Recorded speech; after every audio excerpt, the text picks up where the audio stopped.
My love for narrative games started with Telltale's The Walking Dead over a decade ago, and since then I have never looked back. Life is Strange is one of my favourite games of all time, and I have a special place in my heart for Hellblade, Disco Elysium and this year's Lost Records. What makes me so drawn to these types of games are their heavy focus on choices and branching story paths. Dispatch, as I'm sure you all know, is from Adhoc Studio, which is made of former Telltale developers, so it went without saying that this would be a day one purchase for me. This one is unique as it takes the form of a superhero workplace comedy. I'm going to break down each episode and summarise the story while looking at the different outcomes from several choices you can make, and generally just have fun. As Adhoc have recently stated themselves, there is the possibility of a season 2 with this franchise, so I'm going to make the back portion of this video a speculation and theories brainstorm where I'll throw out some cool ideas for where I think they could take this story next. If you want to support this channel, then please leave a like and subscribe, or if you don't like it, then leave a thumbs down and let me know how I can be better for you. Just to confirm, this is a spoilercast, and so it goes without saying that there are heavy spoilers for the full season of Dispatch ahead. If you want to see my overall thoughts of this game, then go and check out my review, which is up on the channel now. With the housekeeping and spoiler warning out the way, let's start breaking down episode 1.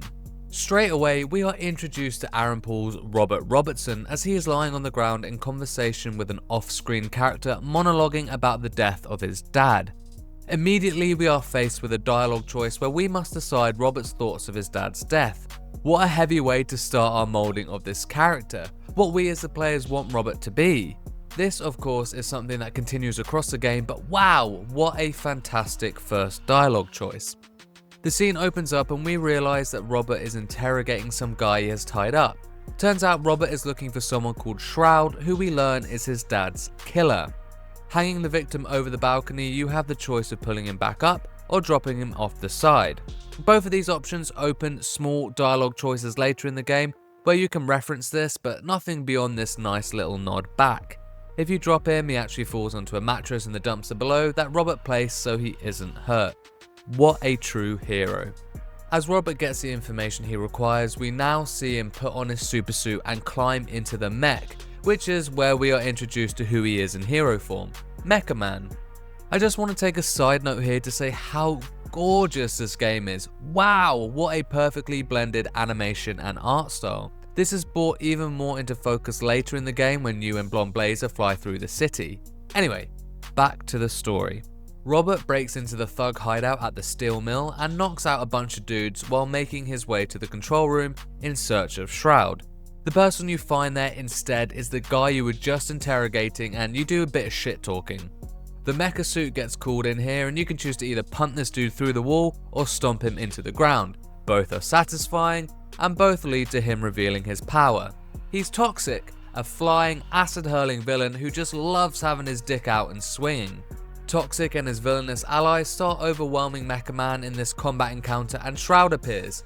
He seems to know everything about Robert's situation, which gives us a little insight into his augmented implants and his predictive powers, both of which are important later in the game.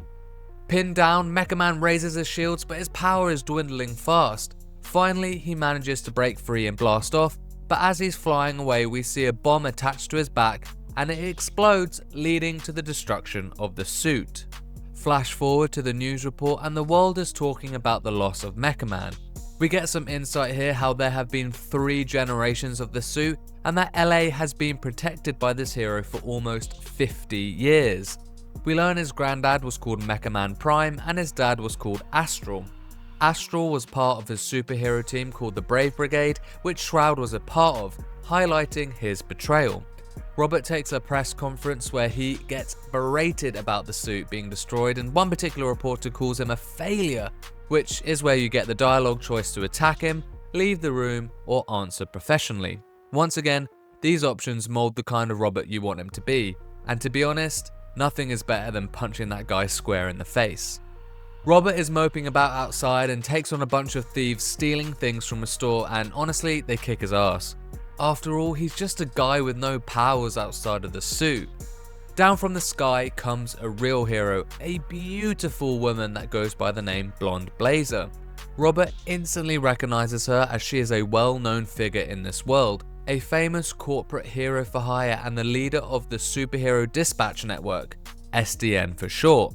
She takes Robert to a superhero bar to have a drink. We learn that Robert spent all of his inheritance maintaining the suit. He put himself in financial ruin just to help people, which gives us an idea of what kind of man he is at his core. Blonde Blazer is just chugging pints of straight alcohol as she can't get drunk easily due to her powers, and this leads to a funny interaction where Robert mistakes it for water and ends up spitting it all over her face. As Blonde Blazer heads to the bathroom to clean herself up, we are first introduced to the three characters, Flambe, Coop, and Punch Up. Flambe is an arsehole and starts shit-talking Robert as well as bigging himself up for being a super cool fire-spewing hero. There are two ways you can embarrass Flambe here. The first is to throw water on him, which extinguishes his flame and causes him to slip and knock his tooth out on the counter. The second is to throw the alcohol on him, which causes him to burn even brighter, so much so that it burns off his eyebrows.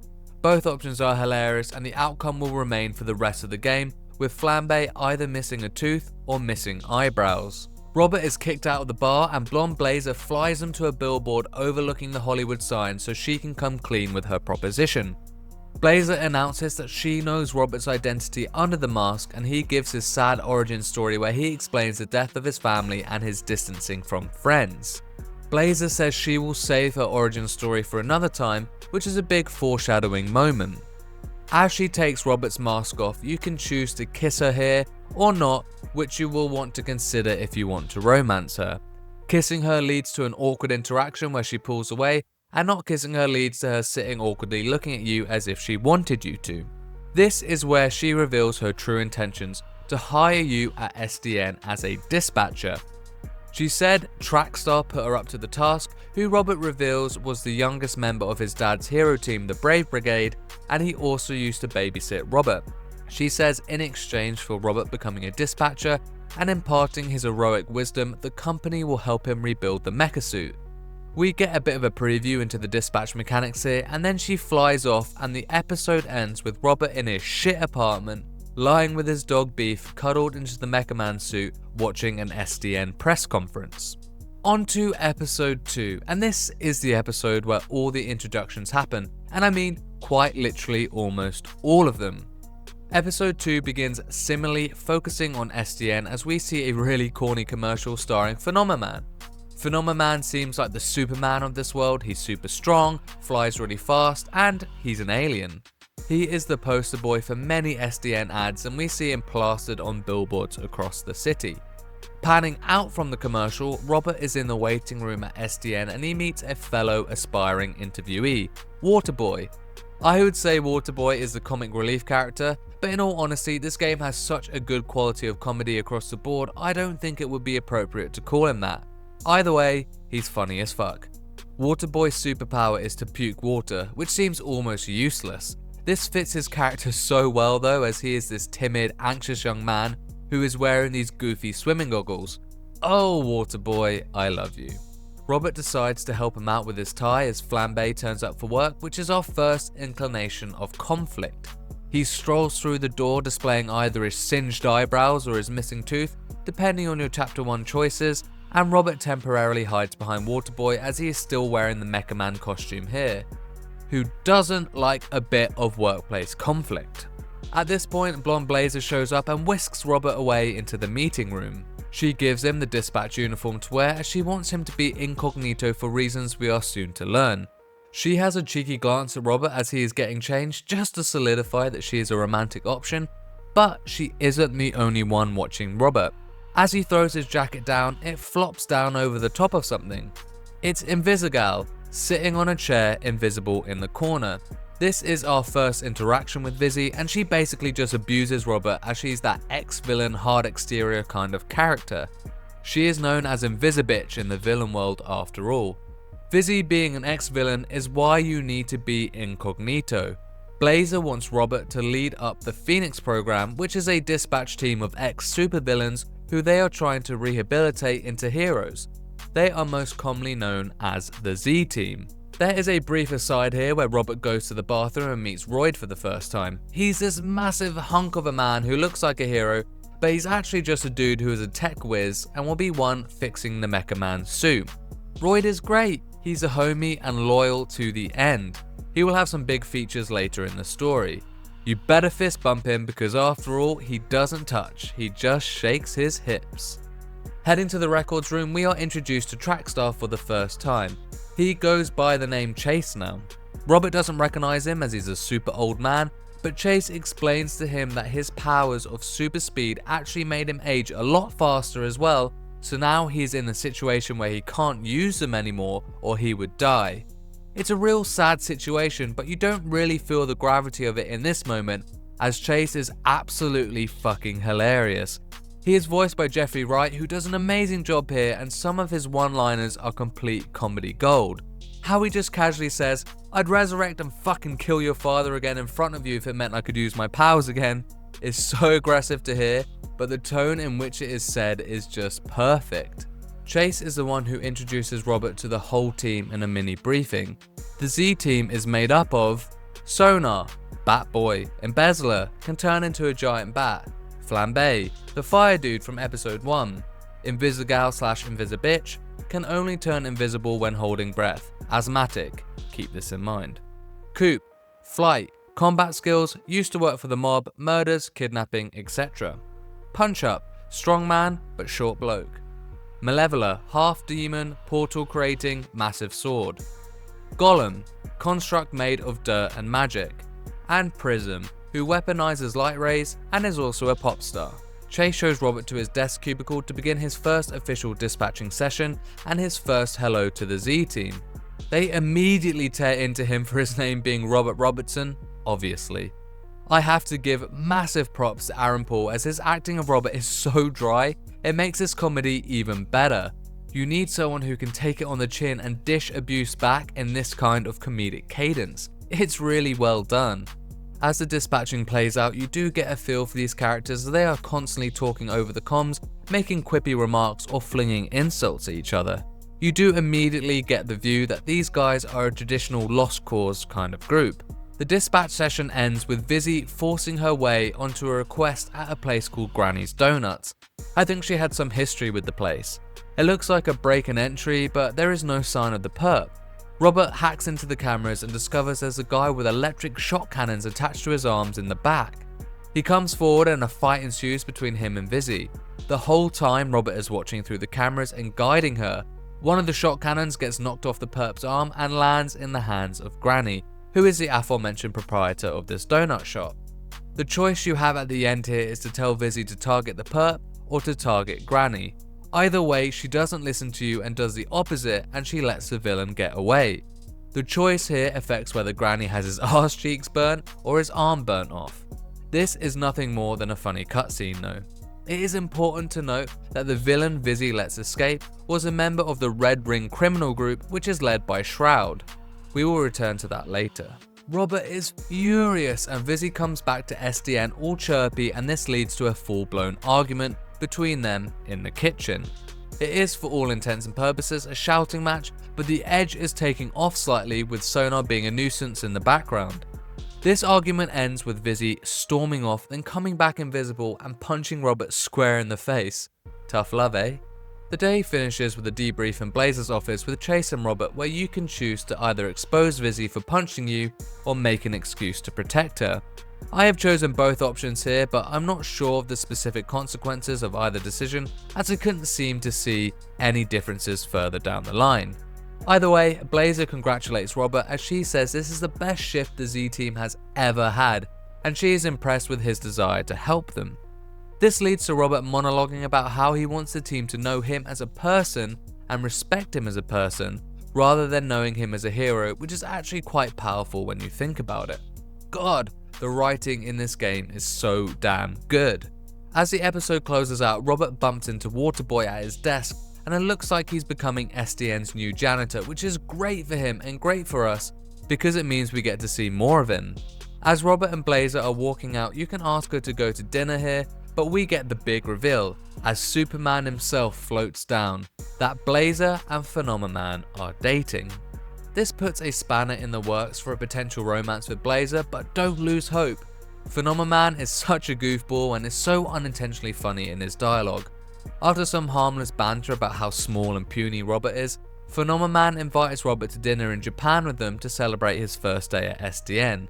Blazer is mouthing no in the background, but the choice here is still yours to make. Sadly, whichever you choose, you don't actually go to dinner with them, as if you choose the option to say yes, Blazer points out that flying as fast as they would be going would likely kill Robert anyway. Turns out humans don't do well at supersonic speeds. It is hilarious though how if you do pick the option to go for dinner with them, she just mouths "what the fuck" in the background. However, the choice here is important if you want to romance Blazer, as picking the option to not go will obviously make her happier. Episode 2 ends with them blasting off, Phenomenon carrying Blazer, as she sheepishly explains he flies faster than her. We kick off episode 3 scanning a scene where we see a toolbox and schematics to remind us that the Mecha Man suit repair is underway. Royd is helping Robert move the suit out of his apartment to drive it over to the SDN workshop. This is the first time we've really seen the suit since the destruction at the start of episode 1. It is at this point where we get the important piece of information that the Astral Pulse is missing. The Astral Pulse is the little power unit that makes the whole suit function. Royd is a bit taken aback by this, but he claims that he thinks he can recreate it.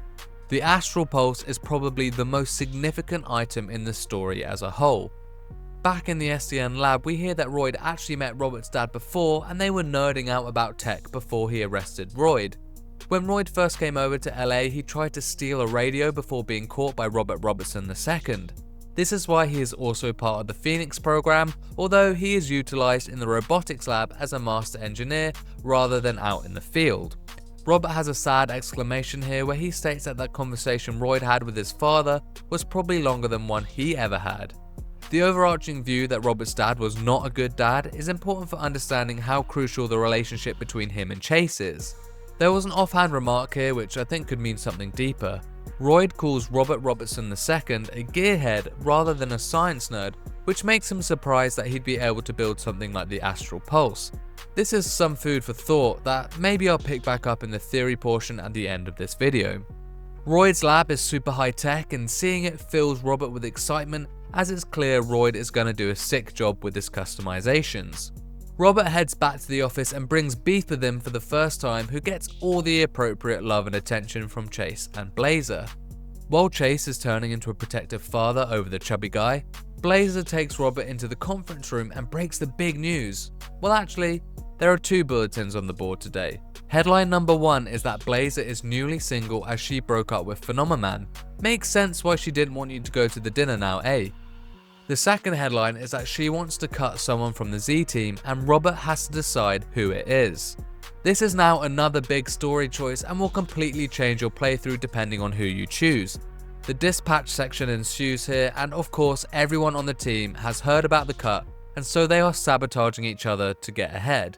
Coop handcuffs Sonar to the squat rack after luring him in with porn, so he is late. Whoever you send with Punch Up on the first call will put laxatives in his coffee, which you can immediately request that he shits himself to recover. The fact that the team is so dead set on not coming in the bottom of the leaderboard was quite wholesome to see in a fucked up way. It showed each of their desire to be there and be part of the Z team. Robert is not impressed though and calls everyone to the boardroom immediately for a meeting. This is where my second favourite joke is said as Prism shouts to Punch Up, "You over here looking like Mumford fucked all his sons." So class.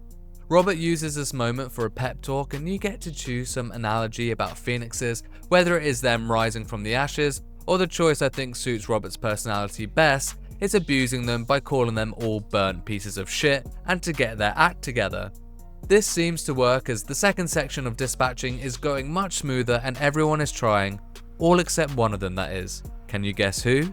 Vizzy resigns herself to smoking in the park and she monologues with Robert about how some people were born to be heroes and she isn't one of them. You can make some choices here to try and sway her, but ultimately it ends with her going to investigate a robbery where the shock boy from the previous episode is the ringleader. Robert taps in and hacks the lights, assisting Vizzy to successfully apprehend the villain this time, and everyone can hear it as it turns out Robert was on the broadcast channel rather than an isolated chat. When Vizzy makes her return to SDN, she is getting celebrated by fellow teammates and other colleagues. This little endeavour means she is no longer bottom of the leaderboard. Sadly, this happiness can't last as Blazer requests you make your choice on who to cut. The two candidates are now Coop and Sonar. If you choose Coop, she gets mad and throws her blade at you, which Robert then takes as a souvenir. If you choose Sonar, he turns into the big aggressive bat form and rips off his tie, which Robert also takes as a souvenir. The effects of this choice, other than obviously no longer having that member available to you anymore, comes into full scope in episode 7. Episode 3 ends on a nice shot of Vizzy getting caught by Chase and Robert as she takes a picture of the leaderboard with her no longer on the bottom. Her shell is cracking and I couldn't help but smile. Okay, so now we have to talk about episode 4. What a spicy opening. Vizzy and Robert are fucking. For everyone who was trying to romance her, what a success. For everyone trying to romance Blazer, it's very confusing. Turns out this is just a sex dream and Vizzy wakes up all exasperated, and as I'll get into, I really like how this character deals with that experience. Conversely, Robert wakes up alone and gets himself dressed and ready for work. As he gets to his desk, there has been some kind of prank pulled by the Z team depending on who you fired last episode. If you cut Coop, then you get the porn ads popping up on the screen. If you cut Sonar, you get this unmutable audio prank of a high-pitched scream. After this moment, Vizzy is caught staring at Robert by Chase, who exclaims, "Don't you got some work to do?" And she hits him with the funniest line ever as she goes, "Don't you got some dementia to onset?" That absolutely sent me. What a one-liner. Anyway, this staring is just a start as Vizzy is clearly deliberating in her head how to process the sex dream. In work-related news, Chase explains to Robert that the new member of the Z team will be between Phenomenon and Waterboy. This seems like a slam dunk choice to begin with, but he points to the TV screen, which shows Phenomenon distraught and skulking down the highway holding up all the traffic, obviously doing bad after his breakup with Blazer. As we are left to ponder on that decision, Royd and Robert are testing the suit out and it ends unsuccessfully as they can't seem to recreate the astral pulse. Vizzy then enters and starts ramping up the flirting with Robert. She asks him about wanking in the suit and then checks him out from head to toe, and Robert clocks this. He leaves and gets pulled into Blazer's room as she's getting ready for a fancy event that evening and she is wearing a very sexy dress. As she turns around, her areola is showing and you get the dialogue choice to tell her about it or not. I haven't actually tested the dialogue options here as I always select to let her know, as it just felt like the most respectable thing to do. This episode is really about the sexual tension between the two romance paths, and honestly, the way Aaron Paul navigates these situations with his line deliveries feels perfect. Robert is so down to earth and aware how ridiculous the situation is, and I love the reality of it. Once again, you can choose to flirt here or not, dependent on if you are trying to romance Blazer or not. It's not often pleasure with Blazer though, and it quickly turns back to business. She wants Robert to talk to Phenomenon, who is now crashed out on top of a car in the parking lot, crying. As Robert goes down there to speak to him, he is clearly depressed and he asks if we think there is someone else. Whatever option you choose here, Robert says the most respectful line about how it doesn't matter, Blazer is her own woman. Which, on every playthrough, I really like the writing of this scene. Phenomenon sits up fast and because of his strength and speed, he points out to Robert that there are loads of little shards of glass now sticking into his chest. Once again, Aaron Paul's dry delivery here combined with the expression animated onto Robert makes this so much better. Robert heads to the bathroom to start pulling the glass out of his chest, and this is where Vizzy comes in with her next flirting approach. She reveals that she dreamt about them fucking, and Robert can play it off cool with any of his semi-serious answers about his performance or dick size. You can imagine the kind of dialogue choices here. She states that she is trying this thing where she imagines being with him to see if it works, and I think this kind of move suits Vizzy as a personality. It's very direct and outside the normal conventions, and this is her in a nutshell. There is a little bit of sexual tension here, which is broken entirely as Waterboy sharts in the toilet behind. Yeah, you heard me right. Sharts. We now get into the first dispatch section of the episode, and it is very clear that the team are not happy about the cuts. If you cut Coop, Punch Up refuses to work most of the shift and then leaves early. If you cut Sonar, then Malevola does the same thing. After this first dispatch section, there is a small scene in the kitchen where Flambe is tearing Waterboy a new one for accidentally throwing his noodles in the trash. Robert sticks up for Waterboy, and you get the option to throw noodles or protein shake at Flambe's face, and he gets super pissed off about it, but it's hilarious. He calms down when Blazer enters and then leaves. The reason why Blazer is there is she wants to know if Robert has made a decision about who will join the Z team.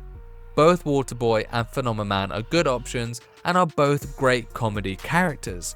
In terms of the actual dispatching, Phenomenon has better stats, but his depressed debuff does slow him down a lot, so really they are as good as each other on that front too.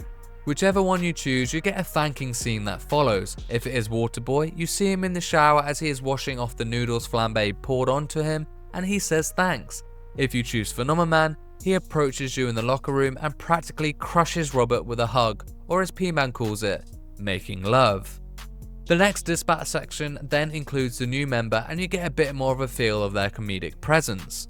The team doesn't adjust well to them being there and picks on them for the rest of the shift. As the episode is closing, Robert takes Beef for a walk after work before returning to the office, where he bumps into either Waterboy or Phenomenon. If it's Waterboy, he is sitting in a cupboard in a bucket looking all sad, and Robert gives him a pep talk about how he can be a confident and valued hero on the Z team. If it is Phenomenon, he is in the records room watching old videos of him and Blazer crime fighting. Robert's pep talk here revolves around Phenomenon finding a new passion after his relationship has ended. Episode 4 ends with your most important romance choice.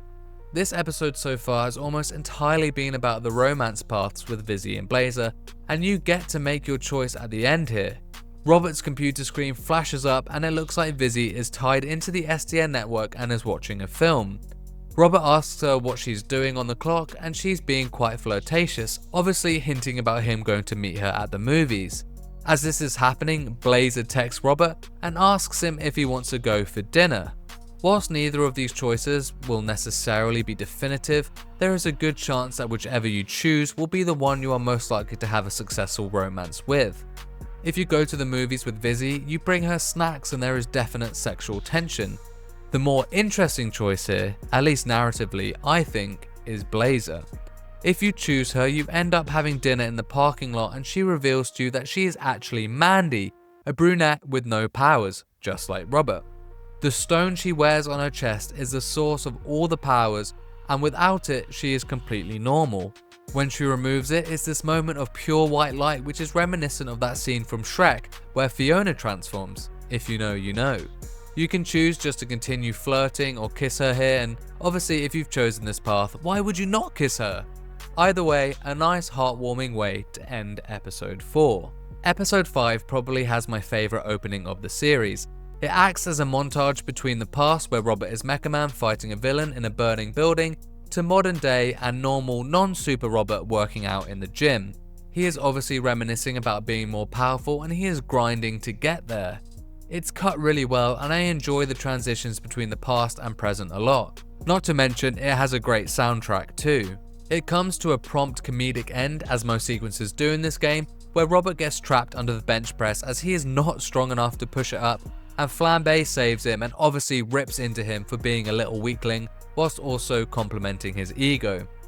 If you choose to go on a date with Blazer in episode 4, she bumps into Robert here in the changing room where she flirts, and you get the choice of choosing blonde Blazer, Mandy, or both as your preferred persona to go on the next date with. For me, Mandy or both is the best answer because you either say you like her more when she's her true self, or you like her no matter what person she needs to be. Heading back to the office now and into the first dispatching section of this episode. When Robert walks over to his desk, you get a cute little thank you note from either Phenomenon or Waterboy as a result of the pep talk in the previous episode, depending of course on who you added to the Z team. After the morning's dispatch, we cut to Robert in the break room making lunch, and Prism and Malevola are in there taking bets on which hero Robert used to be. This shows the team are curious about this and is important as it ramps up to an important decision at the end of this episode. After lunch, Robert is working on the suit and Chase is hanging out. He asks a deep question here about what you are going to do once you find Shroud. Choosing the option heroes don't kill people will keep him happy, and alters the dialogue slightly at the end when he is talking to the reporters. If you say you will kill Shroud, Chase disapproves and says it's not what your father would want. After the second dispatching section, the Z team invite Robert out for drinks after at the Sardine, which is a supervillain bar. After you manage to make it in past the bouncer, Robert approaches the bar.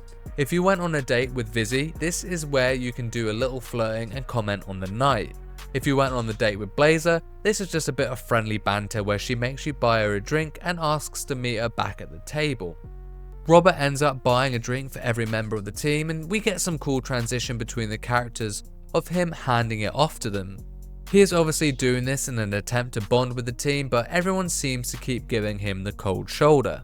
Vizzy sheds some light on this when Robert joins her at the table. She explains that as they don't know who he used to be when he was a hero, they don't trust him.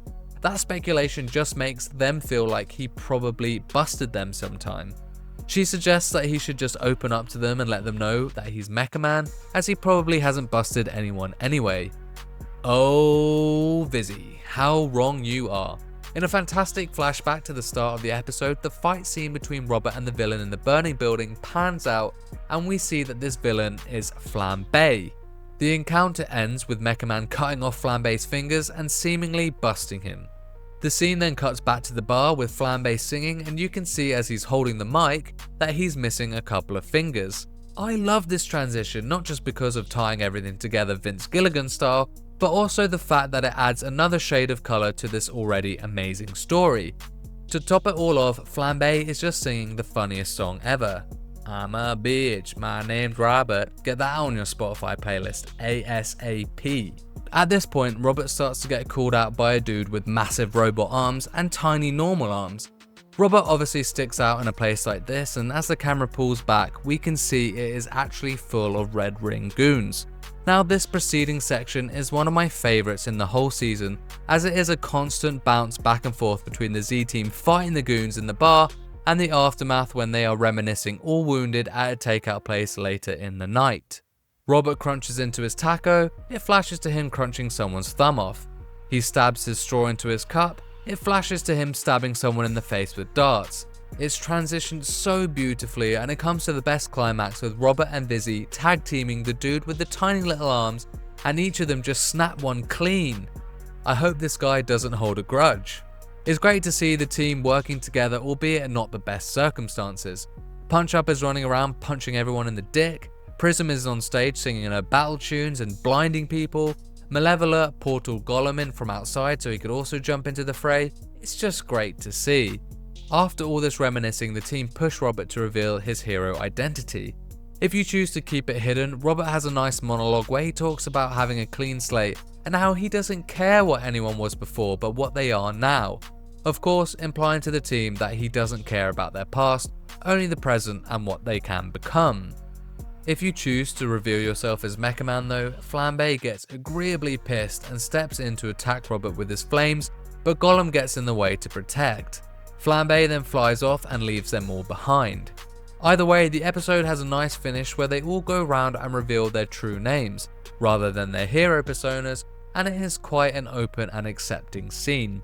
Of course, Flambe will only be in one of these. Massive shout out to his song being played in the credits of this episode though, what a banger. It's nice to have a warm ending to episode 5 considering what is coming in episode 6. Episode 6 is arguably the best episode in the series. If you played this episodically like I did, it was the one that left me with my mouth wide open and I was thinking about it constantly as I eagerly awaited the drops of episode 7 and 8. It opens with Robert testing out the suit at the lab in SDN. Royd and Vizzy are there spectating alone, but if you choose to reveal yourself to the team as Mecha Man in the previous episode, then the rest of the Z team are there too, except Flambe. The suit seems to be working until once again it begins to malfunction, this time a bit more catastrophically. Royd either breaks the door down or goes through Malevola's portal depending on your episode 5 choice, but regardless he is too late and the suit explodes with Robert inside hurting both him and Royd. After the title card, we are in the hospital and Robert is in the bed, with Royd all bandaged up on the waiting chair. Chase has also come to visit. Royd has a moment here where he gets upset because he admits defeat. He can't recreate the astral pulse. You can try and use some dialogue here to cheer him up, but ultimately he'll beat himself up regardless. As Roy leaves, the conversation turns and Chase mentions he can see what is happening between Vizzy and Robert with their relationship growing. Interestingly, he still says this line even when I was romancing Blazer, so I assume he means it as a growing relationship from a platonic standpoint. He expresses that Vizzy is a problem and you can't trust her. The tension is rising. Robert does the badass thing here and he just gets out of the hospital bed, pulling all the wires off to go back to work. When he gets to his desk, Blazer is actually there standing in as a temp dispatcher, and it doesn't seem to be going well. As Blazer walks away, she mentions something about tonight, but we don't really know what she's referring to for now. Right before the dispatching section occurs, Robert will glance over to the side of his desk where a present will lie either from Vizzy alone or from the Z team, once again dependent on your episode 5 choices. After the workday dispatching, Robert returns to the site of the explosion before heading back to his apartment, where he is drinking on the floor lying in his pants next to Beef, reminiscing about his past heroisms. Right on cue, Royd, Vizzy and Malevola turn up at his front door all holding lamps. They state that they have found info that seems to track down the Astral Pulse's movement between B-level villains across the city. They decided to throw him a secret housewarming party at Robert's apartment to drink and try and brainstorm where it could be. Surprise! Robert, that party starts right now, you better get some clothes on, mate. The house party scene is amazing, both visually and musically. Across the scene, the rest of the Z team members show up, including Blazer and Chase, and it is one of those moments that will always stick with you. I have a handful of these moments across my gaming life. I can think specifically of one from Life is Strange, where a song can instantly remind me of a scene. That's the case here in episode 6. It is single-handedly the best audio-visual synchronicity of the whole season. You will see more fruits of your labour here with the romance path, as Robert will either be dancing with Vizzy or Blazer at the end. There is an additional shot of Vizzy looking sad if you have chosen the Blazer route though. As the music dies down and we snap back into the scene, it looks like the team have found the location of the Astral Pulse. Further investigation shows that the place is heavily fortified and perhaps not the best thing to A. approach without a plan, and B. do it while tipsy after a house party. Vizzy is not letting it go though. Maybe she feels bad about something, but Blazer is saying it's unwise. Vizzy keeps pushing and then we see a very drunk Chase snap and call her out on her bullshit. They have a shouting match, hurling quite hurtful insults at each other before Vizzy does what she does best and turns invisible to storm off whilst also punching Chase in the process. It's safe to say that the party is over. It's in this scene where if you didn't reveal in episode 5 that you are Mecha Man, Chase blurts it out in his drunken state, making everyone aware. Flambe isn't at the house party in either scenario though, as if you didn't tell the team in episode 5 and he stays, then he's late. And if you do say you're Mecha Man, he shows up after Vizzy is stormed out and punches Robert in the face before saying he forgives him. In the former, Flambe doesn't find out until right at the end, which is pretty cool. I just want to shout out here how funny Flambe's line is after he punches Robert in the face. He says he'll get over it and then he glances up and goes, "Ugh, your apartment fucking sucks." I love you, Flambe. Later on that night, Chase comes back for an apology tour and it's just him and Robert in the apartment. Robert opens up the complexity of Vizzy's situation by saying that she didn't have the support they did about her powers and how to use them. She's trying to do better and she has come a long way. The computer starts beeping and Robert rushes over to see what has happened. Turns out Vizzy stuck her middle fingers up to the plan and went to retrieve the Astral Pulse anyway, but as expected she's landed in a bit of hot water. The place is teeming with not only the high level security, but also loads and loads of supervillains all gunning for the same treasure. As players, we get to do a series of hacking games here to help Robert assist Vizzy get to the pulse before anyone else. Vizzy gets to the pulse, but as she's leaving, Shroud emerges from the shadows and whacks her. As she's choking on the ground, he throws a couple of smoke bombs to worsen her asthma and kicks her inhaler away. Vizzy is full on dying now, and Shroud just walks out like the proper villain he is. Man, he is such an aura. Robert at this point is just watching hopelessly from the other side of the computer screen, but then the best ending ever happens. Robert looks to his right and Chase, in a stationary running stance, just simply says, "Keep up." Fucking chills, as everyone gets a sudden realization of what is happening here. He zooms off as Robert screams, "No!" And honestly, this is the first time I think we ever see Chase smile in this whole game, as he is running to save Vizzy. He manages to get her out, and Robert watches on the video call as he drops her off to safety before stumbling a couple of steps and collapsing. This ending was the most epic and emotional ending that could possibly happen. This is when I knew this game was a masterpiece. When your world building and lore collide with the emotional toll, it's just exceptional writing. In a stark contrast to episode 5, there is no music playing over the credits here.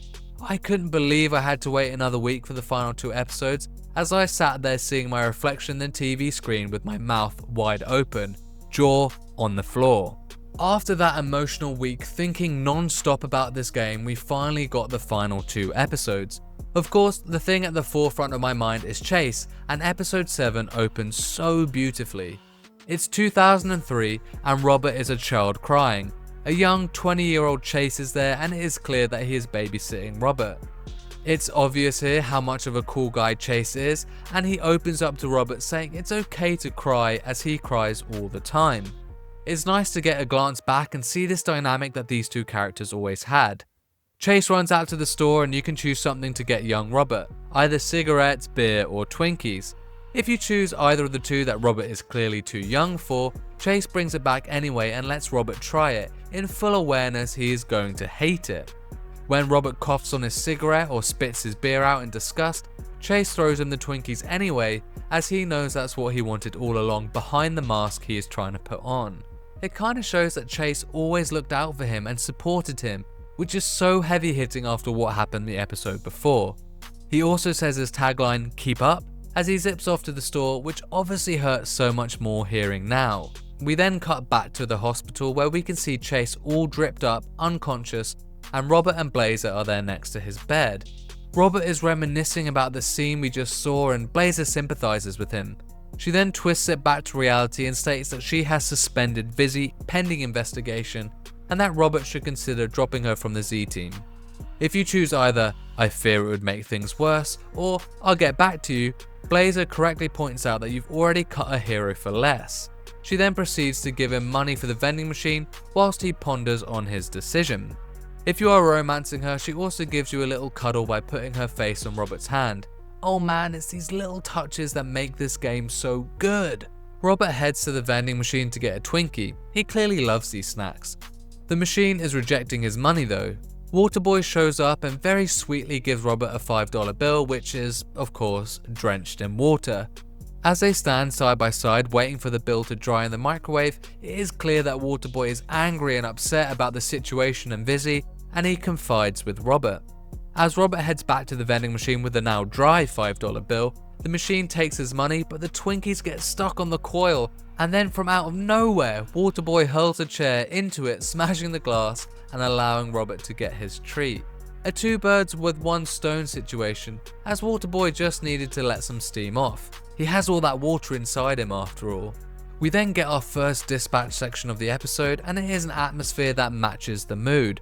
Robert has a nice opening about Chase and how they are all wishing him well, and throughout the whole dispatching, it is gloomy and pouring with rain. Whenever any of the Z team has a voice line, it is usually to express sadness about Chase or anger towards Invisigal. When the shift finishes, Robert packs up and picks up Beef, who is curled on Chase's chair. Another sad moment. As he's leaving the office, Punch Up flies through the glass doors of the boardroom, smashing to the ground. What the fuck is going on? As Robert walks into the boardroom, it is clear that the whole Z team are in there and they are talking about Vizzy. They have taken a vote and they want her out. Well, all of them except Gollum, or both Gollum and Flambe, if you choose the route to reveal that you're Mecha Man. This is where your big choice comes in. If you choose to support the team's wishes and cut Vizzy, then their morale rises. If you choose to keep her, Robert gives this heartwarming speech where he says something along the lines of, "We don't kick people when they're down, this is the time to come together and heal, not play the blame game." Even with this speech, the team's morale lowers. Importantly, whichever option you choose, the door slams shut behind you, clearly showing that Vizzy was there the whole time, just invisible, and Robert runs off to find her in the changing room. No matter which choice you made, she is being defeatist and beating herself up.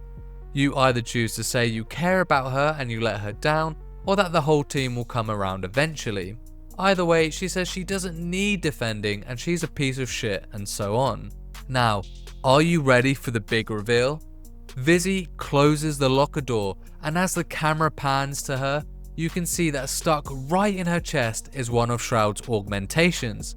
She explains this augment helps her with her asthma, as it means she can hold her breath for a long time. Vizzy is working with Shroud, but if that betrayal wasn't enough, then get ready for this one. She was there the night from episode 1, and she was the one who placed the bomb on Mecha Man. We get the flashback scene and see Vizzy going invisible and climbing over the Mecha Man suit when Robert has the shield up. There's even a shot of her looking through the hole in the suit, the one we saw from Robert's perspective in the first episode when he was staring out at Shroud. My head was in a whirlwind after this. I always suspected Vizzy might be running with the enemy, but I never thought she was the one who placed the bomb. Adhoc, you geniuses! Lurching back into reality, we have the dialogue choice to make. The first time, I was just completely honest and said, I don't know how to feel. Vizzy says something like she wished Robert looked at her like Blazer just once and then leaves. Alternatively, if you choose to forgive, Robert says something really sweet like, you did villain shit when you were a villain. It doesn't matter that it was me that was involved. We are both different than we were back then. Powerful stuff from Robert Robertson III here. Either way, Vizzy falls back into her defeatist self and walks out of the locker room. She comes back but invisible and pins Robert up against the locker, kissing him. You can choose to lean in or lean away here depending on your romance paths. Leaning in causes you to kiss a little bit more before she walks away invisible again. If you lean away, she leaves upset. Robert drops Beef in the hospital bed with Chase for the night and gets in a cab.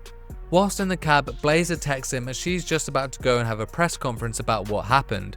You can either choose to blame Vizzy or to reveal it was Trackstar who did a heroic thing. Whichever choice you choose here affects the next scene.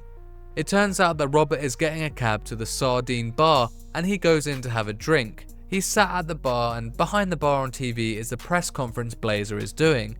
Whichever person you choose for her to talk about is what you see here, and then the barman shit talks either Trackstar or Vizzy, with the other guy sitting at the bar with you. Both of them piss Robert off and you can choose to keep his cool or glass the barman in the face. Whichever you choose, the guy sat next to you jumps over the bar and shoots the barman square in the head. At this point, I'm pretty sure I said "what the fuck" out loud. I wasn't quite grasping what was happening. Well, what was happening is as the camera pans out, you can see the whole Red Ring gang illuminating this dark, grotty bar. This murderous patron is clearly Shroud. From out of the darkness comes Coop or Sonar, depending on who you cut in episode 3, and they knock Robert out. Robert awakes hanging upside down in Shroud's lair, with either Coop or Sonar beating the shit out of him. Shroud has this extremely sadistic dialogue here where he shows how evil he truly is. He talks about this revolver belonging to Robert's dad. It had 6 bullets in the chamber. 1 went into his dad's shoulder, 1 into his chest, 1 into his heart, and then the 4th in his head. The 5th was just wasted on the barman, but obviously Shroud had to make sure it still worked after all these years. And now, Shroud says, Robert has a 1 in 6 chance of being killed with a bullet his dad touched last. Wow. How messed up is that? This was some real Joker from the Dark Knight madness. Also though, it was kinda cool. Shroud wants the Astral Pulse. He has his villain monologue about how you can't conquer evil, you can only control it. Robert is a bit baffled as, from his perspective and from our perspective, Vizzy got stopped by Shroud when she was stealing it last episode. Shroud, despite his name, removes the veil and says that Vizzy actually stole it from the briefcase when the lights went out, but if she hasn't given it to Robert, then she is clearly playing both sides. The plot thickens. What the hell is Vizzy up to? Just before Shroud can complete his Russian roulette with Robert, Blazer shows up and goes full Super Saiyan, revealing her true power for the first time in this whole season. She raises off the ground, surrounded in bright light, and her eyes light up. She says, "You goons can either let Robert go, or half of you are going to die trying." This was such an epic scene. We don't get to see Blazer being a complete badass at all this season, so I love to see it. Shroud seems to have respect for Blazer, so he commands his goons to leave and lets her take Robert. She flies off carrying Robert and takes him back to the same billboard they visited in episode 1. They discuss the fact that Vizzy stole the Astral Pulse and Blazer is very wary of her, but as Robert we can choose to either say we trust her or side with Blazer. I don't think this choice affects anything though, at least not that I could notice. Robert is literally an inch from passing out in this scene as he is beaten raw. Before they can finish their conversation, everything starts exploding around the city as it is clear that Shroud is making his play, but at this point we're not really sure what it is. Blazer looks ready to blast off and race to protect the city, but just before she does, Robert struggles to his feet in another legendary heroic moment and with an outstretched hand says, "You're not gonna leave me here again," and then it cuts to the credits. Let's fucking go, Robert! What a legend. I was really pumped up when the credits rolled. It was the perfect ending to hype up the finale. Taking from the hype at the end of episode 7, episode 8 starts in a slight more comedic and docile turn.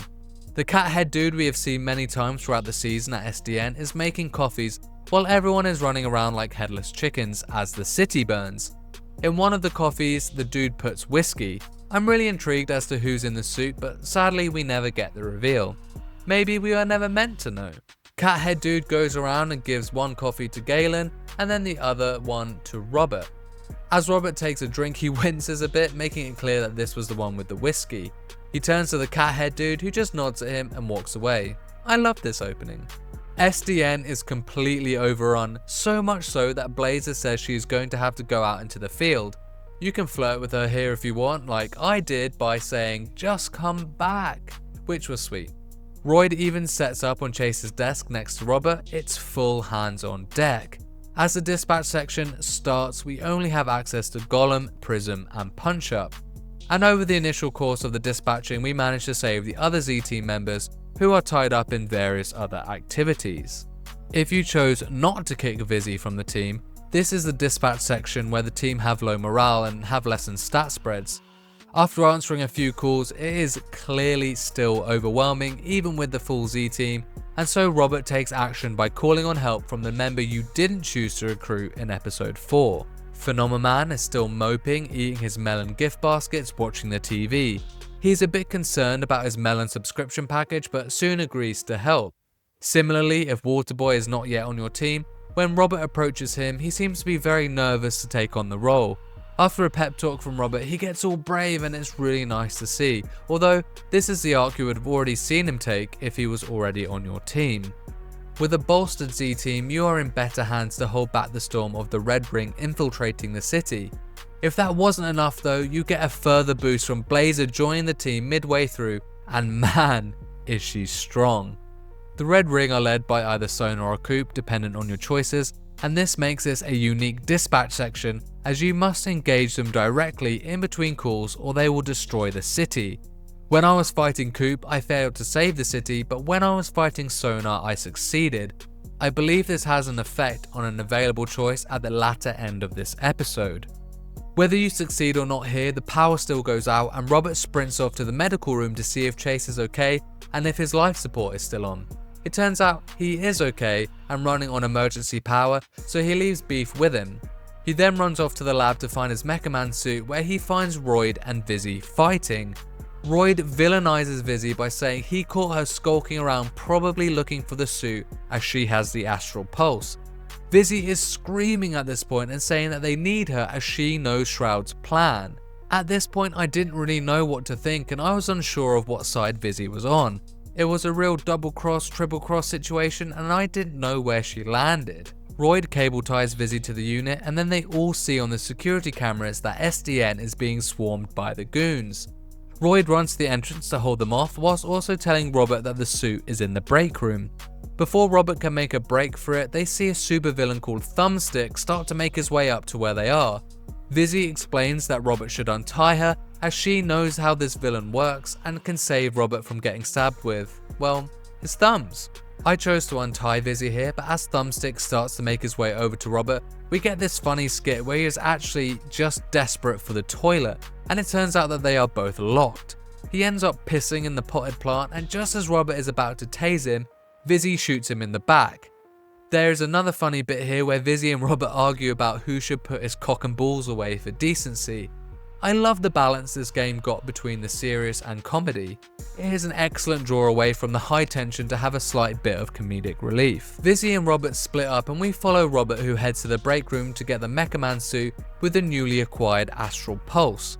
We have a scene change here which cuts to Royd absolutely devastating the Red Ring goons here with his huge strength, although I'm not sure if it was ever explicitly confirmed that he has super strength. He may just be a really big dude. Royd gets surrounded, and just before he gets his ass handed to him, down stomps Mecha Man to save him. Toxic now shows up, and he is joined by Noodle Arm Guy, who provides more comedic relief here, saying that once they take them out, he's gonna make sure all their arms are broken. It's gonna be a field of corpses with broken arms. Before the fight can properly break out, Shroud shows up in this massive The Incredible style spider robot and starts fighting Mecha Man. During this fight, the whole Z team show up, including Blazer, and we get this epic battle sequence that cuts between members of the whole team kicking ass. Punch Up is whacking Toxic repeatedly in the dick, Prism is blinding people, Waterboy does this really cool body slam where he ejects high into the sky on a water stream before coming down hard. You know, all the sick shit. Even with this onslaught, Shroud is coming out on top as his augment allows him to predict their every move.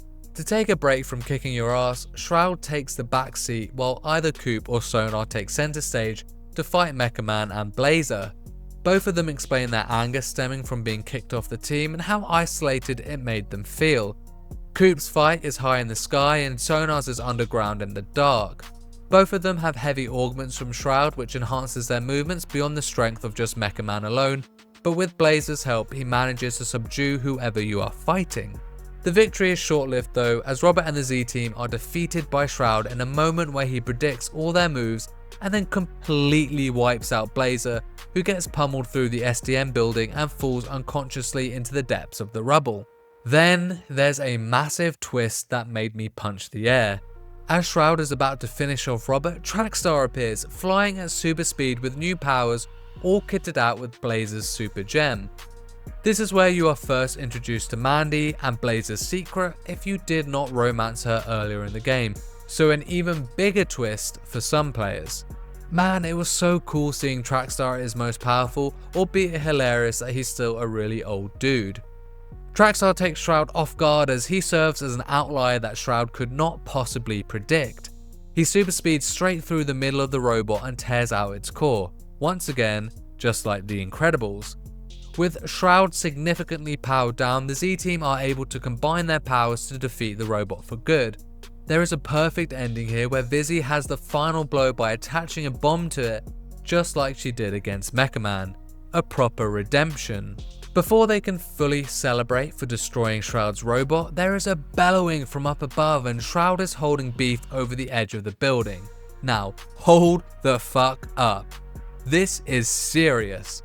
Adhoc did so well with the writing here that they made players resonate with the characters about how awful this situation is. Shroud says Beef dies unless Robert flies up there and gives him the Astral Pulse, which of course he does with no hesitation. Nothing can happen to Beef.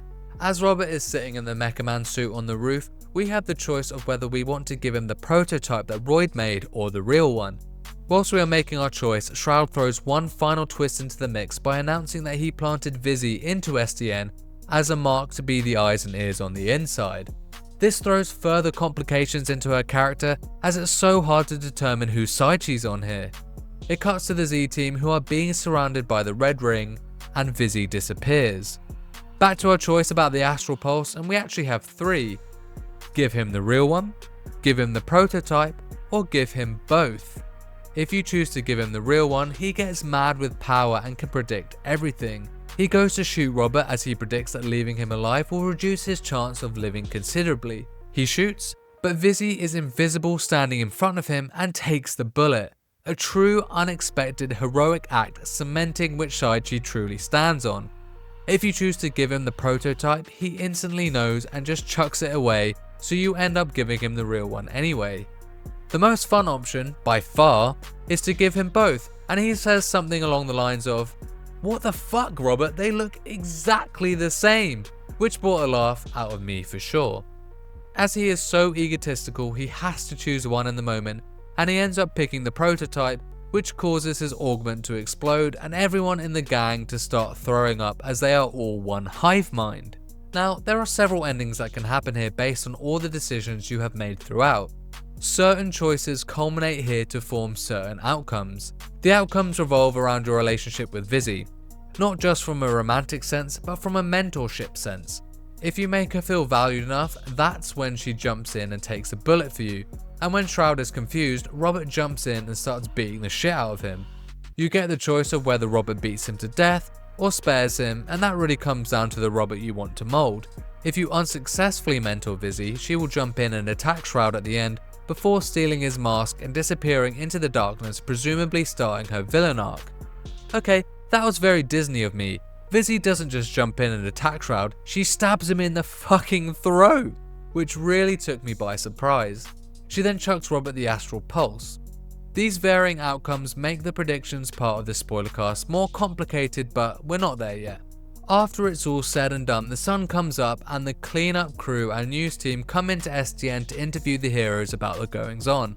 If Vizzy took the bullet, she'll be on the stretcher here and you can escort her to the ambulance where you either kiss her or not, depending on your romance path.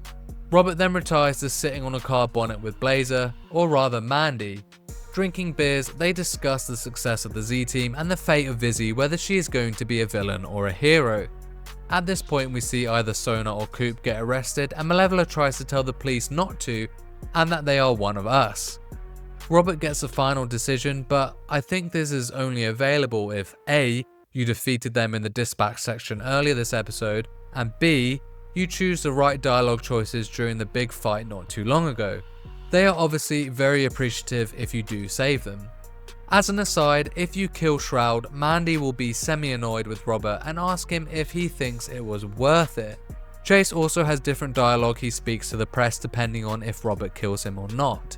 Mandy and Robert discuss Chase and that his powers are only temporary while he is wearing the super gem, but Mandy says she is happy to lend it to him until they can figure out how to stop him from dying. He's having a good time flying around at the moment though, and it's lovely to see his smile. If you choose to romance Blazer, this is where it pays off and you can kiss her on the car.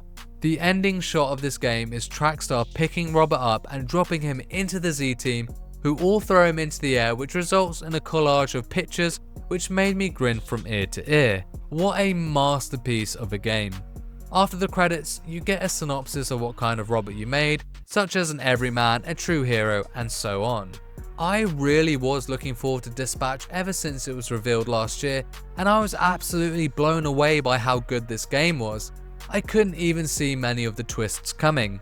Yes, it was obvious that something was going on with Vizzy, but that massive reveal that she was the one who placed the bomb was incredible. The complete gut-punching ending of episode 6 that had my jaw on the floor was another indication that we were experiencing something truly special. The main thing I want to applaud this game for is the beautiful balance between drama and comedy that Adhoc have executed with this writing. It truly is masterful. So that is the spoilercast portion of the video out the way. I would love to know in the comments below what your favourite bits were and what different things you experienced along your journey. If you loved this game as much as I did, you are probably hoping for a season 2, and I'm sure we will get one, but what will that look like? Let's speculate. Let's start off this speculation with this direction. Let's think about whether season 2 could work with the same cast of characters. The water is a bit muddied here because of Vizzy's potential outcomes. She could of course become the villain, but then you full risk of making one of the endings canon, which never sits well with the fans, and rightly so. Even if she did a bait and switch and became a villain even after the situation of taking the bullet, it makes that ending feel less powerful, and once again it doesn't work. For this reason, I think to have the same cast of characters, you would have to exclude Vizzy. I think she can only be referenced, either as leaving the city after the drama of taking a bullet, or because she disappeared after taking Shroud's mask. Maybe Robert could express he had some contact with her, but not in a long time or something like that. As for the other characters, you could have some of the Z team return, but I don't think they would all have to be there. At the end of the day, we do love them and they are your ragtag crew, but they are a supporting cast and are there for comedic relief. You would have to leave behind both Coop and Sonar due to the fact that you can choose not to save them from being arrested. Out of the rest, I would probably keep Flambe, Waterboy, and maybe one or two others. It would be nice to have the rest of the supporting cast made up of new characters. There's two ways you could do this. You could have a new Z team formed to show the ongoing support of the Phoenix program, with maybe Flambe and one of the others as ambassadors of its success, or you could have them just integrated into SDN as no longer the Z team, but one of the best and most powerful units at SDN's disposal. I am happy with both options to be honest, as they give the same result, but if they are integrated, it does avoid Season 2 retreading the same steps we already had in Season 1. As for the main cast of characters in this scenario, I could see Robert as Mecha Man, being a co-leader of SDN alongside Blazer, where they run this branch together, but also double up as heroes for hire. This could either be a romantic partnership, maybe even spouses, or it could be entirely professional depending on your Season 1 romantic choices. The other main characters to return will of course be Trackstar and Royd. Royd will play the same role, which isn't a bad thing as he is great, and then Trackstar I think would have to be the focus of Season 2 in this scenario. I don't think we could have a Season 2 with the same cast of characters and the focus not be on Trackstar. We have to find a way to keep him alive. Blazer needs to get her gem back, Chase needs to survive. I could foresee this becoming a moral dilemma where he doesn't want to give it up because he loves being able to use his powers. Maybe he even becomes a villain that Robert has to save because he becomes selfish.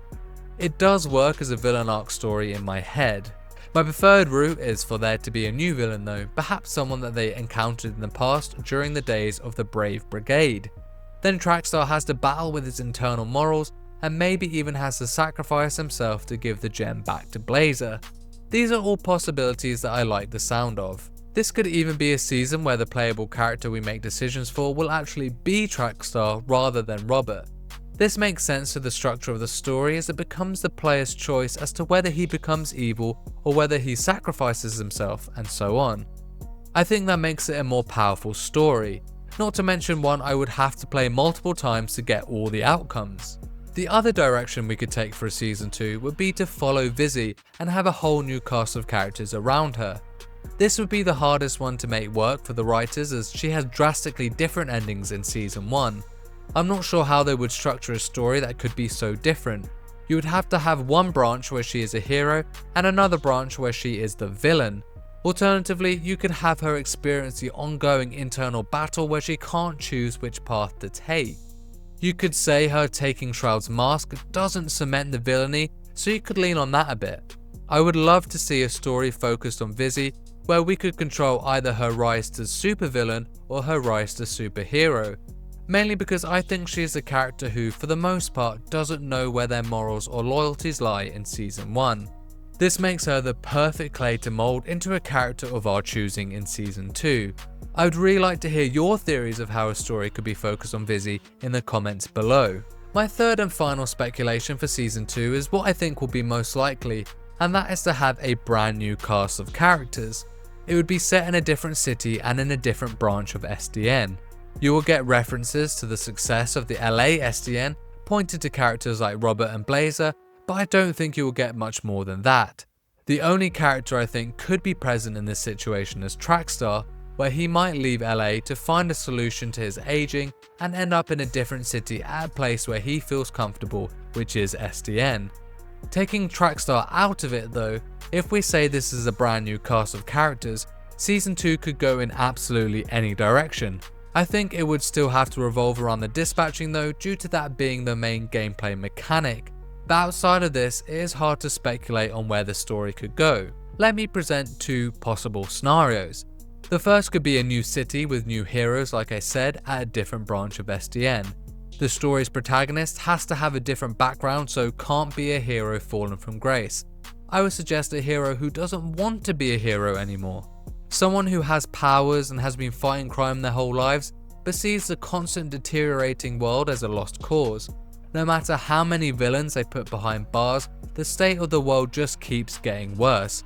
As this hero is walking away, it could be the dispatching at SDN that brings their love of hero work back. Seeing lesser heroes succeed and get the appreciation could spark a new hope for this character, and we could see the evolution of their mindset. I think that could fit well into the framework of a Telltale style narrative, where some serious things are going down and you can choose to walk away or step up. It would also work with romance options and the dispatching gameplay which makes up Season 1. The second scenario I present is a Season 2 that is set in the past. This could either be with Robert's father and the Brave Brigade, or with Robert's grandfather, the first Mecha Man. I think the trap to avoid falling in here would be making Dispatch the Mecha Man legacy story, so perhaps it would be best to not play as the Mecha Man character if in these time periods. The Brave Brigade worked instantly in my head as you could play as Shroud and see why he became so evil. That would be really cool, but I'm not sure how it would work in a Telltale setting where choices matter as it has a determined outcome. Robert's grandfather, Mecha Man Prime, would work better I think, as there is very little we know about this story except that he died in the suit. Another story you could explore by setting Season 2 in the past is Mandy's origin story. How did she find this gem and become Blonde Blazer? Assuming the gem stops her from aging, as this is clearly its effect on Chase, how old is she actually? Was Blazer around during the Mecha Man Prime and Mecha Man Astral days? I'd be really interested to see how Mandy finds a gem and makes her way to the top of SDN, as we really know little about her life before she joined the corporation. They could even weave a dark and gritty past into her story to change our perspective of how we view Season 1. That would be really impressive. The thing is, Adhoc were never planning on a Season 2 for this game, and so all these theories and speculation could mirror what is actually going on in their studio right now as they try to plan what they want their story to be. I hope we see some indication in the next couple of years, as I can't wait to play some more. I would love to hear all your theories in the comments below. It's always great to start discussions and topics like these where we know we won't hear anything for a couple of years. Post them all below and let's talk about it. Thanks for listening, as this has been a long one. If you want to support the channel, please consider leaving a like and subscribe and sharing with your friends. If you're interested, check out my Game of the Year video coming soon to see how Dispatch placed, or check on any of my reviews and showcase breakdowns. Once again, post your theories in the comments below, and for everything else, Casual Gamer, keep it here. Peace and love.